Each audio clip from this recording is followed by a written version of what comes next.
and we'll record, which we are recording because it is that time. Everyone, I am so excited that you are here. Couple quick things. First off, please, if you don't know who I am and where we are at the OPAL Senior Center, Baltimore County's 21st Senior Center, and we are 100% virtual. So, talk about new technology, right? I am Chastity Weiner. I am the director of the Opal Senior Center. But you are not here for me. You are here for Mr. George. And before I introduce Mr. George, just a couple rules of etiquette, if you may. I ask that everyone go ahead and mute themselves. I asked you to do it. I don't want to be the bad person. Go ahead. I will mute you if you can. But I want you to be aware of that mute button so that way you can unmute yourself in order to ask questions. The reason why we ask this is because mute knows no whisper. So it will immediately cut Mr. George off, mute him, and then direct it right to you. And you'll be on the big screen. So try not to do that way. So please go ahead and mute yourself. We do ask if you're able to and comfortable, we would love to see your face. Most of communication that humans do is nonverbal, like 80 to 90%. So we want to make sure that, Mr. George and you are vibing. If you have questions or concerns, please go ahead and unmute yourself. Without further ado, I really would love for you to meet Mr. Dick George. He's not just your everyday George, Mr. George. He is Emmy winner Dick George, which I'm sure he'll go into. And he's going to share with you now how he came to own a ball signed by Babe Ruth, Lou Gehrig, and other Hall of Famers, okay? And then the stories that are certainly enmeshed in that. So he also is surprising us and serenading us with a guitar because he has some songs to sing about it. So, more to that, Mr. George, we welcome you to the Opal Senior Center. Thank you. Thank you very much. Thank you. So, as Chastity said, my name's Dick George, and I'd like to share with you today some Baltimore baseball history and some George family history also. Once upon a time, this man signed this ball for this guy. And therein lies a tale.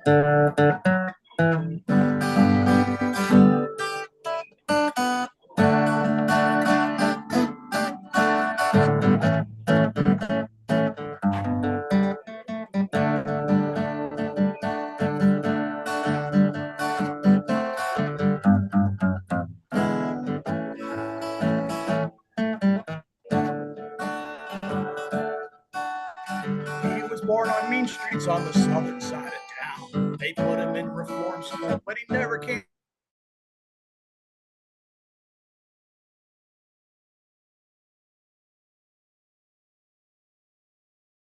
Boy. He was a Baltimore boy. Breathtaking, earth shaking. He was a Baltimore boy. And when his run was over, every record was destroyed. We never will forget he was a Baltimore boy. This message has been transcribed. One moment while I notify the caller. To play an exhibition in the Babe's former state. Lady Babe held up a ball and pen. Harry wasn't shy. He made the big man laugh when he looked up and asked, "Mr. Ruth, can I have your autograph?" He was a Baltimore boy. Harry was a Baltimore boy. Born here, lived here. He was a Baltimore boy. And in this town, a great life he did enjoy. And every single minute as a Baltimore boy. Harry became an engineer down Middle River Way. Built bombers in the big war. In Baltimore he stayed. Had himself a family. Still loved baseball too. Became a Cold War warrior. That's what he was meant to do. With others he got busy building weapons meant for peace. We outran the Russians. They couldn't match our pace. Next time you hear Some sorry fools look down on Baltimore. Remind them that we saved their butts by winning the Cold War. And they were Baltimore boys. They were Baltimore boys. Hard working, soft spoken. They were Baltimore boys. They never made too much. They never made all that much noise. Made the world a whole lot safer. They were Baltimore boys. You may be kind of wondering what happened to that ball. Well, Harry got more autographs. He never lacked for ball. And when his time was running short, he was really glad to give that ball to his second son. Yes, Harry was my dad. And I'm a Baltimore boy. I'm a Baltimore boy. Long term reconfirmed. I'm a Baltimore boy. And sharing Harry's story is for me a perfect joy. I'm very proud to say that I'm a Baltimore boy. Very proud to say that I'm a Baltimore boy.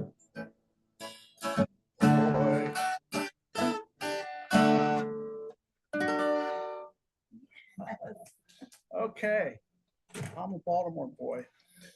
So I want to talk a little bit about this baseball. There you can see Lou Gehrig's signature also on this ball. And altogether, there are 19 signatures on this baseball. There's a few more. Hank Bauer, Mickey Mantle, Hal Smith, Willie Miranda, Joe Sewell, Johnny Mize. Altogether, 1911 of them are Hall of Famers. And then there's 8 others. We got the signatures on the ball in 3 different ways. First, my dad, as a boy, went to Old Oriole Park when the Yankees were in town to play an exhibition game in 1928, and he got Ruth and Gehrig's autographs. I'll talk more about that in just a minute, exactly how that happened. In 1955, we were living in Catonsville, and my dad was working at Martin Marietta, what became Martin Marietta. At that time, it was known as the Glenn L. Martin Company. And he was a lifelong baseball fan. He loved the Yankees from when he was a kid. And he had this baseball with Ruth and Gehrig on it. And of course, he would tell people about it. And a friend of his at work at the Martin Company said, Harry, I bet you'd like to get some more Yankee autographs on that ball. And my dad said, well, sure, that'd be nice. And his friend said, well, Hank Smith is my neighbor. Hank Smith at that time was a catcher for the Baltimore Orioles. And he had just been traded to the Orioles from the Yankees. So he knew all the Yankees, having just been there. He said, I'll bet you if I give you that ball to Hal Smith, he'll take it in the Yankee locker room and get some autographs for you. And he did. He did that. And we got most of the 1955 Yankees, which is quite an array of players, as you shall see. And then the third way my dad got autographs was he would go when he was retired. He had more time. He would go to baseball memorabilia shows, and sometimes there were old timers there who would sign autographs, and that's how he got Duke Snider, for example. And I believe that's how he got Joe Sewell, who we will also talk about. So I'm going to say a little bit about each one of these guys that's on the ball, and we're going to start with number 1, and that's Babe Ruth. As I did the research for this, of course, we all know that Babe Ruth is a fantastic hitter. He set all these records, just an extraordinary player, etc. We forget what a great pitcher he was. So in 1914, he's 19 years old. He gets signed by the old Baltimore Orioles, which was a minor league team at that time, but he's only with the Orioles for a few months, and his contract gets sold to the Boston Red Sox. So in 1915, he finds himself a member of the Boston Red Sox, a team that went on to win the pennant, and then it's about sports. So, Sports. so in 1915, the Red Sox they win the pennant. They go to the World Series, but Babe Ruth, who's 20 years old, does not really play in the 1915 World Series. He's a rookie. The Red Sox had a really great pitching staff. They don't need to bring in their rookie pitcher. The only appearance he makes in 1915 in the World Series is as a pinch hitter, and he grounded out. However, in 1916, he was a regular member of the rotation, and the Red Sox are in the World Series again. So in the 1916 season, it's really like his first really full season with the Red Sox, he sets a record as a pitcher. He pitches 9 shutouts. That's a record for a left-hander.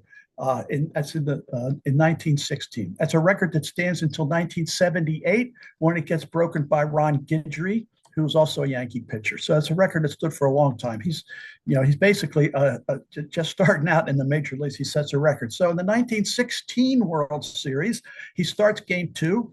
In the first inning, he gives up a home run. After that, he pitches scoreless baseball for the rest of that game. That game goes 14 innings. Babe Ruth pitches 14 innings, and the last 13 of those innings are scoreless. The Red Sox win, and they go on to win the World Series. Fast forward to 1918, the Red Sox are in the World Series again. He's still pitching. Now he puts together another long string of scoreless innings. He ends up setting the record for consecutive scoreless innings pitched in a World Series, a record that stands from 1918 until 1961 when it finally gets broken by Whitey Ford. So a pretty extraordinary record as a pitcher for Babe Ruth. However, in 1920, he gets traded to the New York Yankees and he starts hitting. He becomes the first player in history to hit 20, 30, 40, 50, and 60 home runs in a season and 500 in a career. That's pretty amazing. Now, we have to remember, so he signs this baseball in April of 1928. The season hasn't started yet. They just finished the 1927 season, which was a World Series championship for the Yankees. And that 1927 team is considered by many to be the greatest baseball team of all time because they clinched the pennant by Labor Day. They ended up winning the American League pennant by 19 games, just to mention that. The second place team was 19 games behind. Then they played the Pittsburgh Pirates in the World Series and they sweep them in 4 straight games. So that's an extraordinary year. And many people think the 27 Yankees were the best ever. The reason I bring this up is because it tickles me a little bit, not just that I have this ball with these signatures, but that Ruth and Gehrig signed it at the very peak of their careers. They were at the very top of the baseball world where they would stay for a number of years, but it wasn't something that they signed, many, many years later. So Ruth himself had a pretty good season. He was coming off a season in which he hit 357, had 60 home runs and 164 RBIs. That's not a bad season. However, he was not the American League most valuable player. And that's hard to believe. How could that be with a season like that, 60 home runs? He was not the MVP because this guy was. Lou Gehrig. So Lou Gehrig had a great season. I can't see all the stats there because it's blocked, but it was a hell of a season. He had 173 RBIs. Now, we know Lou Gehrig is the Iron Horse. He played consistently day after day through any kind of injury. He just was as solid as a baseball player could be. He played for 2,130 consecutive games, and we know that number is etched on our brains because it was on the warehouse at Camden Yards the night that Cal Ripken broke that record. They flipped over to 21-31. Just extraordinary player. He won the MVP award twice, a perennial all-star. He won the Triple Crown in 1934, which is an extraordinary feat. You have to hit more home runs, more RBIs, and have a higher average than anybody else, and he did. But here's the thing about Lou Gehrig, and this is why I'm so touched that he's on this ball. Lou Gehrig, in 1938, he doesn't feel like himself. He's playing baseball, but he doesn't feel like himself.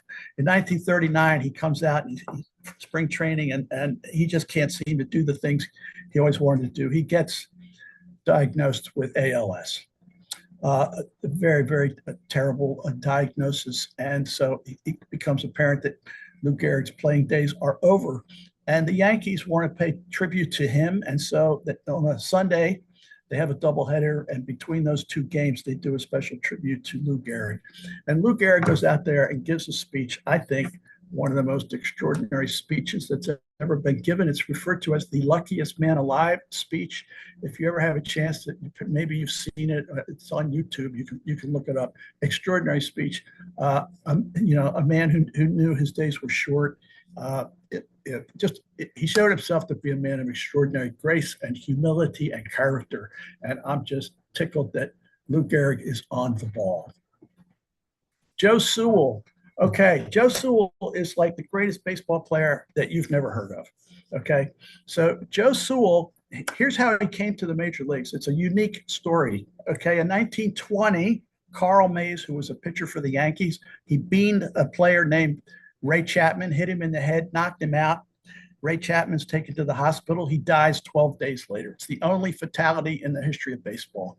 It happened in September of 1920. It was too late in the season to bring up a replacement player from the minor leagues, but the commissioner of baseball makes an exception because of the extraordinary situation here, and they bring up this guy, Joe Sewell. This is how he comes into the major leagues to replace Ray Chapman on the Cleveland Indians. The Indians go on to win the pennant, so he joins the Indians in September. In November, they're world champions in his very first few months in the league. He's a shortstop. He plays for the Indians, and then he plays later for the Yankees. Wins a couple of championships. So here's the extraordinary thing about Joe Sewell, why I say he's the greatest player you never heard of. I could make a case, somewhat tongue-in-cheek, that this guy's the greatest hitter that ever lived. And you've never heard of him. And here's why I say that. If you want to define hitting as making contact with the ball, what would indicate failure at hitting? That would be strikeouts. If you strike out, you failed, okay? This guy virtually never struck out, okay? So in his career, he struck out once every 62 at-bats, okay? In 1929, he went 115 consecutive games without striking out. In 1932, 167 at-bats per strikeout. That's the best in history. For him, an entire season, he might strike out 3 times all year, okay? And he was an everyday player. So the guy was an amazing contact hitter. He would usually hit for like a 350 batting average. He would walk a lot. He would score 90 runs. He might drive in 100 runs, and he would have maybe 3 or 4 home runs. His biggest year was in home runs. He hit 12 one year, which was huge for him. But he only struck out 12 times all season. So just an extraordinary guy. As a hitter, he was the shortstop on those great Yankee teams in the 1930s. Joe Sewell is on the ball. Mickey Mantle, I get a little pang of nostalgia when I see this picture of Mickey Mantle, because when I was a kid in the 50s, when we were collecting baseball cards, we would go down to the corner drugstore with our nickel and put it up on the counter, and they would give us a pack of baseball cards. You rip open that kind of waxy paper, and there would be that flat piece of bubble gum there with powdered sugar on it. You'd toss that aside, you'd grab those cards, and you'd fan them out to see who you got. This was the card that you were hoping to see. Mickey Mantle was the hardest baseball card to get. I never did get Mickey Mantle myself, but that's why this card sort of brings back memories. He was a 3-time most valuable player. He was a switch hitter, considered by most to be the greatest switch hitter in the history of baseball. Babe Ruth also set a record for the number of home runs hit during World Series. Mickey Mantle broke that record. Mickey holds the record of now 18 World Series home runs. He played in 12 World Series. Mickey Mantle did. They won 7. Only 2 switch hitters in baseball history have over 500 home runs and 3,000 hits in their careers. And that's this guy, Mickey Mantle, and our own Eddie Murray. So that's pretty good company. Whitey Ford was the amazing left-handed pitcher for the Yankees during their glory days in the 50s and 60s. 10-time All-Star, World Series champ. He holds a lot of World Series pitching records, won the Cy Young Award in 1961, and was also the most valuable player in the World Series. And let's remind ourselves that in those days, there was only one Cy Young Award given. They didn't give one for the American League and one for the National League. There was one, and only one best pitcher in all of baseball, and that was him in 1961. He holds a bunch of World Series pitching records, including one I already mentioned, which is Babe Ruth's consecutive scoreless inning record, which Babe Ruth had 29 2/3 innings. Whitey Ford extended that to 33 consecutive scoreless innings in the World Series. So quite extraordinary. He had a great pickoff move in 1961, which was his big season. He went 243 consecutive innings without giving up a stolen base. Nobody could steal against this guy. He struck out 6 batters in a row twice. That is an American League record. Whitey Ford is on the ball. Casey Stengel, we know as the great Yankee manager, but he was also a pretty good player too. And there's a couple of quick anecdotes I would share. In 1913, he's playing for the Brooklyn Dodgers, and Ebbets Field is brand new. So he hits the first 2 home runs ever hit in Ebbets Field as a Brooklyn Dodger, and one of them was an inside the park home run. So the guy could run. Fast forward to 1923. He's playing for the Giants. They're in the World Series against the Yankees in brand new Yankee Stadium. And he comes up in the 9th inning of a World Series game, and he wins the game for the Giants by hitting an inside the park home run, the first World Series home run ever hit in Yankee Stadium. We know him, however, more as a manager. He accomplished a feat as a manager that no one else has ever accomplished, which is 5 World Series championships in a row from 1949 to 1953. That feat has never been duplicated. Only one team ever won even 4 championships in a row. That was also the Yankees in the late 30s. And then there's a bunch of teams that have won 3 in a row. So that record, 5 in a row, will probably never be equaled. In 12 seasons with the Yankees, he won 10 pennants and 7 World Series. Not too shabby. But then he leaves the Yankees and he starts managing the New York Mets. The New York Mets, I always thought that they were called the hapless New York Mets. You never saw their name in print without the word hapless in front of it. They were pretty bad. He managed them to 4 consecutive last place finishes, and he's famous for looking down the dugout at his team and saying, "Can't anybody here play this game?" Casey Stengel is on the ball. Yogi Berra, great Yankee catcher, won 10 World Series, more than any other player. As a player, he also won World Series as a coach and a manager, 3-time MVP award winner. I will mention another thing about Yogi and a couple other of these guys. They served, some of them, in World War II. And Yogi was at Normandy on D-Day. He fought at Omaha Beach. He was wounded. He was awarded the Purple Heart. And the only reason I mention that is that I was following baseball a lot when I was a kid, and I, followed the Yankees. These guys never talked about this. This was not something that was even ever part of the conversation. It was just sort of assumed, that these guys had done these things, and it just was not something that was remarked upon. He played, coached, or managed in 13 of the 15 World Series that the Yankees won up through 1981. The cartoon character Yogi Bear is named after him. And the reason we know this is because Yogi Berra, the catcher, sued Hanna-Barbera, the cartoon company, claiming a copyright infringement, and Yogi Berra, the catcher, prevailed in that suit, and Hanna-Barbera had to cough up some dough.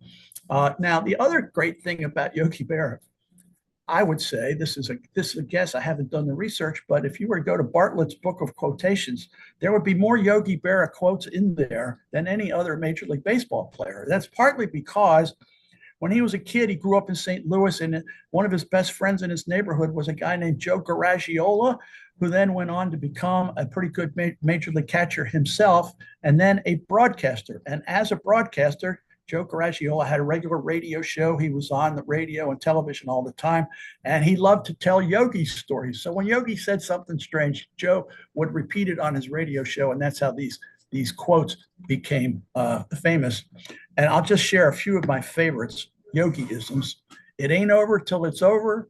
It's deja vu all over again. You can observe a lot by watching. When you come to a fork in the road, take it. Nobody goes there anymore. It's too crowded. Always go to other people's funerals. Otherwise, they won't go to yours. The future ain't what it used to be. And 90% of the game is half mental. That's the new math. Yogi Berra is on the ball. Bill Dickey had been the great Hall of Fame Yankee catcher before Yogi Berra. He actually taught him a few things when Yogi first came up. He served in the Navy during World War II. He played on an exhibition baseball team in the service that also had Phil Rizzuto and a couple other Yankees on it. He played 9 World Series. They won 8. He won another 6 World Series as a coach, All-Star 11 times. In 1943, he hit the clinching home run in the World Series. And as I mentioned, he taught Yogi Berra a few things when he was first playing in the American League. Bill Dickey is on the ball. Phil Rizzuto, one of my favorite guys, he's what they call a small ball guy. That's a guy who has strong defense, clutch hitting. He's a great bunter. In 1950, he was the American League Most Valuable Player. He had a pretty good year, 324 batting average, 125 runs scored. And he handled 238 consecutive chances at shortstop without an error. That was a record. He set the record in 1950, consecutive chances in the field without making an error. That record's been broken numerous times since then. And I would ask you to think about it. And the current record holder is a Baltimore Oriole. Anybody, I want to guess what it is? Why? Don't, because you have to keep yourselves muted. But I can tell you, it's not Cal Ripken, and it's not Mark Belanger. It's Mike Bordick. Mike Bordick played for the Orioles in the early 2000s, holds the current record for consecutive chances at shortstop without an error. Phil Rizzuto was the only most valuable player in history to lead the league in sacrifice bunts. Mostly MVPs tend to be guys that hit a lot of home runs, but Phil Rizzuto got it in 1950. We know that he was a great clutch hitter because 3 times he played in the 7th game of a World Series, and in those 3 games he batted .455, which ain't too shabby. He had 8 World Series championships, and then he became a Yankee broadcaster for many years. He's much beloved in Yankee Nation and really by baseball fans everywhere. He was a long time broadcaster for the Yankees. Scooter was his nickname. He called Derek Jeter's first home run in 1996. Phil Rizzuto is on the ball. Duke Snider was a great center fielder, mostly for the Brooklyn Dodgers and then later for the Mets and the Giants. 8-time All-Star. Played in 6 World Series and won 2. For 5 years in a row in the 50s, he hit 40 or more home runs, which is quite a feat. He's the only player to hit 4 home runs or more in 2 different World Series. He did that in 52 and 55. And for the decade of the 50s, he had more RBIs than any other player. And he hit 19 home runs off Robin Roberts. That's the record for an individual player hitting home runs off an individual pitcher. He really had Robin Roberts' number. However, Robin Roberts was no slouch. He was a great pitcher himself. He was a Hall of Fame pitcher, and Duke Snider hit 19 home runs off of him, setting a record. Duke Snider is on the ball. Johnny Mize was the slugging first baseman for those 5 Yankee championship teams from 1949 to 53. He too served in World War II. He lost 3 seasons. He played on that Navy exhibition team with Phil Rizzuto and Bill Dickey. In the 1952 World Series, he had 3 home runs. Hitting 4 home runs in a World Series is a big deal. There's not that many players that have done it. He had 3, and he hit another one, hit a long, long drive, and this guy, Carl Furillo, who played for the Dodgers, made an incredible catch, leaping up above the fence to steal the home run from Johnny Mize. Later in his career, he became a commentator, a scout, and a coach. Johnny Mize is on the ball. Okay, all those players I've talked in the Hall of Fame. So the rest of these guys are not, but they all have great stories anyway. So Don Larson was a pitcher. He came to Baltimore in 1954 with the St. Louis Browns when they moved here to become the Baltimore Orioles. So he pitched for the Orioles in 54. At the end of the season, he gets traded to the New York Yankees. So here's the story about Don Larson. It's pretty incredible. In the 1956 World Series, he started game 2.